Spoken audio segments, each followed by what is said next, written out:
آج ہم پوری دنیا کے مسیحوں کے ساتھ مل کر کھجوروں کا اتوار مناتے ہیں، اور کلیسیا اصطلاح میں اسے اور بھی ناموں سے جانا جاتا ہے، جیسے کہ آج کے اتوار کو کھجوروں کے اتوار کے ساتھ ساتھ ہم دکھوں کا اتوار بھی کہتے ہیں، اور اس کے ساتھ ساتھ اذیت کا اتوار بھی کہتے ہیں۔ آج کے دن جب ہم اس اتوار میں شامل ہیں کہ جسے عام فہم کے مطابق یا عام طور پر کلیسیا یا مومنین کھجوروں کے اتوار کے نام سے جانتے ہیں، تو آج کا دن ایک اہمیت کا حامل ہے۔ اور بھی دن آتے ہیں اور بھی اتوار آتے ہیں، مگر آج کے اس دن کے ساتھ ہی ہم ایک بہت ہی خاص اور اہم ہفتے میں داخل ہو چکے ہیں۔ جیسے ہی ہم اس ہفتے میں داخل ہوتے ہیں تو بتا سکتے ہیں کہ اس ہفتے کو کس نام سے جانتے ہیں؟ اس ہفتے کو کس نام سے جانتے ہیں؟ پاک ہفتہ۔ اس پورے ہفتے کو ہم پاک ہفتہ کہتے ہیں، جبکہ ہم نے لگاتار روزوں کے 5 ہفتے مکمل کیے ہیں۔ چھٹے ہفتے میں جیسے ہی داخل ہوتے ہیں تو یہ ہفتہ ہم سب کے لیے اور مسیح روایت کے مطابق پاک ہفتہ کہلاتا ہے۔ اب یہاں پہ جس واقعے کی یاد کو تازہ کرنے کے لیے اکٹھے ہوئے ہیں وہ مسیح خداوند کا بیت عنیہ سے یروشلم کی طرف آنا ہے۔ بیت عنیہ اگر آپ کو یاد ہو تو بیت عنیہ ایک مشہور جگہ بھی ہے، اور وہ مریم اور مارتھا جو کہ 2 بہنیں ہیں اور ان کا بھائی لازر ان کے حوالے سے جانی جاتی ہے، کیونکہ ایک ایسا گاؤں ہے جہاں پہ کہ مریم اور مارتھا اور ان کا بھائی لازر رہتے ہیں۔ اور نہ صرف یہ بلکہ لکھا ہے کلام میں، اناجیل میں، کہ جب بھی خداوند یسوع مسیح اس راستے سے گزرتا تو ضرور اس گھر کے ساتھ اچھی وابستگی تھی، خداوند راستے میں اس خاندان کے پاس رکتا تھا۔ آج جب خداوند یسوع مسیح بیت عنیہ سے یروشلم کی طرف آتا ہے تو جیسے میں نے کہا کہ بیت عنیہ مریم، مارتھا اور لازر کے خاندان کے حوالے سے جانی جاتی ہے جگہ، اسی طرح سے یروشلم بھی ایک خاصی اہمیت کی حامل رکھتی ہے۔ اور جب یروشلم کی بات کرتے ہیں تو یروشلم وہ جگہ ہے جہاں پہ کہ ہیکل تعمیر کی گئی ہے، وہی ہیکل کہ جس کا خواب داؤد نے دیکھا ہے، مگر اسے تعمیر سلیمان بادشاہ نے کیا ہے۔ اور اسی طرح سے لازمی تھا کہ تمام تر بالغ یہودی، ہاں چھوٹے بچے بھی ہیں، مگر تمام تر بالغ یہودی ضرور ہے کہ وہ اپنا رخ یروشلم کی طرف کرے۔ اور آج کے دن بھی جس واقعے کو یاد کرتے ہیں، خداوند یسوع مسیح 3 بڑی عیدوں میں سے ایک عید کے لیے اکٹھے ہوتے ہیں، اور وہ عید فصح ہے۔ اور عید فصح کیا ہے؟ عید فصح جب بنی اسرائیل قوم مصر کی غلامی سے نکل کر رہائی کی طرف جاتی ہے، جب وہ مصر کی غلامی سے حضرت موسیٰ کی سرپرستی میں سے نکلتی ہے، اور خداوند یسوع مسیح وہاں اپنے شاگردوں کے بیت عنیہ سے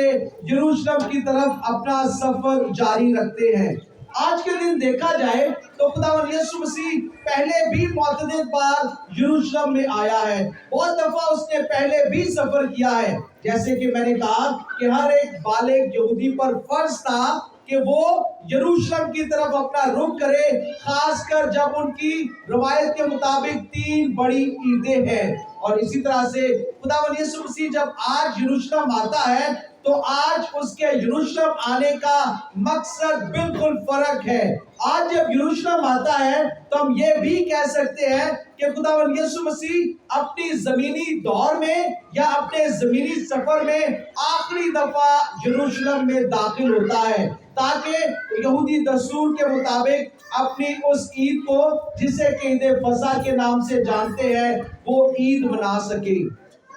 جب خداوند یسوع مسیح کو دیکھتے ہیں تو ہمیں پتہ چلتا ہے کہ خداوند یسوع مسیح جب وہ محض 1.25 مہینے کا ہی تھا تو حضرت یوسف اور مقدسہ مریم اسے ہیکل میں لے کر آتے یا یروشلم میں لے کر آتے ہیں، جو کہ 1.25 مہینے کے وقت ایک خوشی بھی ہے، مگر ساتھ ہی ساتھ ہیکل میں قربانی گزرانا ہے۔ پھر آپ کو اگر وہ واقعہ یاد ہو کہ یسوع مسیح جب محض 12 سال کا ہے تو اپنے والدین کے ساتھ عزیز و اقارب کے ساتھ قافلے کی صورت میں عید منانے کے لیے وہ یروشلم میں آتے یعنی ہیکل میں آتے ہیں، اور وہاں پر ہمیں پتا ہے کہ وہ مشہور واقعہ کہ جب خداوند یسوع مسیح پیچھے رہ جاتا ہے، ہیکل میں گم ہو جاتا ہے، اور والدین یعنی حضرت یوسف اور مقدسہ مریم قافلے کے ساتھ کافی آگے چلے جاتے ہیں، مگر وہ بعد میں جب آتے ہیں تو کیا ہوتا ہے کہ وہ فقیوں اور فریسیوں کے ساتھ بیٹھا ہے، وہ ان کی سوچ سے بھی بالا تر باتیں کرتا ہے۔ پھر مقدس یوحنا بتاتے ہیں کہ خداوند یسوع مسیح متعدد بار عید منانے کے لیے یروشلم میں آتے ہیں، مگر آج کا دن بالکل یروشلم میں آنا باقی عیدوں سے یا باقی دنوں سے منفرد ہے۔ آج جب خداوند یسوع مسیح کی زندگی پر غور کیا جاتا ہے تو خداوند یسوع مسیح جب یروشلم آتا ہے تو وہ دراصل اپنے اس زمینی سفر کے ساتھ ساتھ اس باپ کی مرضی کو پورا کرتا ہے جس کے لیے وہ باپ کے ساتھ منسلک ہو کر اس زمین پر پیدا ہوتا ہے اور باپ کی مرضی کو پورا کرتا ہے، اور بار بار جب بھی خداوند یسوع مسیح اناجیل میں مخاطب ہوتے ہیں تو بار بار کہتے ہیں کہ میں اسی لیے آیا ہوں تاکہ باپ کی مرضی کو پورا کروں۔ اب باپ کی مرضی کو کیسے پورا کرنا ہے کہ آئندہ ہفتے میں جو کہ پاک جمعرات، پاک جمعہ اور پاک ہفتہ ہے، ہم اپنے ایمان کے اس بید کو مکمل ہوتا ہوا دیکھیں گے۔ جب خداوند یسوع مسیح کو پکڑا جاتا ہے، جب اس پر موت کا فتویٰ لگایا جاتا ہے، جب وہ راہ کلوری کی طرف آگے بڑھتا ہے، جب وہ مصلوبیت حاصل کرتا ہے، اور پھر جب مردوں میں سے جی اٹھتا ہے۔ اس لیے اس ہفتے کو پاک ہفتے کا نام دیا جاتا ہے کیونکہ خداوند یسوع مسیح کی مصلوبیت کے ساتھ بہت ہی اہم سچائیاں اس ہفتے میں جڑی ہوئی ہیں، اور خداوند یسوع مسیح بھی جب یروشلم آتا ہے تو ایک خاص مقصد کے لیے وہ یروشلم کی طرف آگے بڑھتا ہے۔ جب اس واقعے کو یاد کیا جائے تو ہمیں پتا چلتا ہے کہ کچھ ایسا ہی منظر تھا جیسے کہ ہم جلوس کی صورت میں آگے بڑھتے ہیں۔ جب خداوند یسوع مسیح بیت عنیہ سے نکلتا ہی ہے تو کیا لکھا ہے انجیل میں، جو انجیل ہم نے باہر سنی ہے وہاں پر جلوس سے آنے سے پہلے، وہاں پہ لکھا ہے کہ خداوند یسوع مسیح اپنے 2 شاگردوں کو بھیجتے ہیں کہ فلاں گاؤں میں جاؤ اور وہاں پہ گدھی کا بچہ موجود ہے، اس کو لے کر آ جاؤ، اگر کوئی تم سے پوچھے کہ اس کا کیا کرنا ہے تو انہیں بتانا کہ استاد کو درکار ہے۔ اور جب خداوند یسوع مسیح گدھی کے بچے کے اوپر بیٹھ کر آتا ہے تو راستے میں اگر آپ سے بھی پوچھوں تو یہ نشانات واضح طور پہ اس کی نشاندہی کرتے ہیں کہ خداوند یسوع مسیح جب یروشلم کی طرف آتا ہے تو ایک عجیب سا سما ہے، ایک عجیب سی خوشی ہے، اور وہ خوشی کیا ہے کہ لوگوں نے خداوند یسوع مسیح کو تسلیم کیا ہے، نہ صرف ایک استاد ہونے کی حیثیت سے بلکہ وہ اسے اپنا بادشاہ بھی قبول کرتے ہیں۔ اب وہاں پہ کیا کیا واقعات رونما ہوتے ہیں، کون سے نشانات ہیں؟ سب سے پہلے وہاں پہ کھجوروں کی ٹہنیوں کا لہرایا جانا یا راستے میں بچھایا جانا ہے۔ جب کھجور کی ٹہنی کی طرف دیکھتے ہیں تو ہمیں پتا چلتا ہے کہ یہ ایک ایسی ٹہنی ہے جو کہ سدا بہار جو ہے وہ گرین رہتی ہے، ہری رہتی ہے۔ بائبل مقدس میں متعدد بار اس کا ذکر کیا گیا ہے کہ اور بھی بہت سے جلوس نکالے گئے ہیں۔ جب سلمان بادشاہ بنتا ہے تو اس کی ماں کیونکہ داؤد کی بیوی ہے وہ اس کے لیے اسی طرح کے جلوس کا اہتمام کرتی ہے۔ جب لوگ بائبل مقدس میں پرانے احکام میں جنگ جیت کر آتے ہیں تو وہ اپنے ہاتھوں میں اسی طرح ٹہنیاں لہراتے ہوئے آتے ہیں، اور یہ ٹہنی جو کہ آنکھوں کو دیکھنے میں خوشنما ہے، جس کا کلر کے ہرا ہے یا عام فہم کے مطابق ہم کہتے ہیں زندگی کی علامت ہے، اور اسی طرح سے بائبل مقدس میں دیکھا جائے تو اسے فتح مندی کے نشان سے بھی جانا جاتا ہے۔ جب لوگ اسے لہرا کر آتے ہیں تو یہ فتح مندی کا نشان بھی ہے۔ اسی لیے اس وقت جب لوگوں نے نعرے لگائے ہیں، لوگ کہتے ہیں کہ